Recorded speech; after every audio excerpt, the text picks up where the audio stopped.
Serum વિશે video બનાવવાનો છે આપણે। અત્યારે સિરમ ખાસ નાખવાનું કોરા હેરમાં, કારણ કે હેર તૂટે છે, હેર કોમ્બ કરીએ ને એટલે હેર તૂટે અને નીચે પડે ને તો આપણે જીવ બળે કે કેટલા હેર તૂટે છે। તો એ માટે આપણે શું કરવાનું કે 2-4 બૂંદ સિરમ લઈ હાથમાં મર્જ કરીને વાળમાં લગાવી દેવાનું। સિરમ માથું ધોયાના સુકાય ને પછી થોડું 80-20% એટલે 80% કોરા થઈ જાય પછી લગાવી દેવાનું, બરાબર। તો તમારું સારું રહેશે, હેર તૂટશે નહીં, કારણ કે હેર અત્યારે ડ્રાય થઈ જાય છે, બરોબર છે।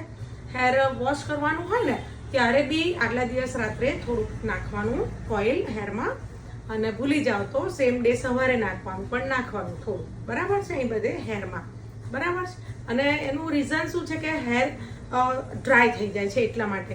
અત્યારે હાથ પગ બી ડ્રાય થઈ જાય છે, આપણે લગાવીએ છીએ ને બધું ક્રીમ ને બધું કેવું લગાવીએ છીએ હાથમાં પગમાં, એવું હેરમાં બી ડ્રાય થઈ જાય છે, એટલે સિરમ અને ઓઇલ અત્યારે વિન્ટરમાં જરૂરી છે।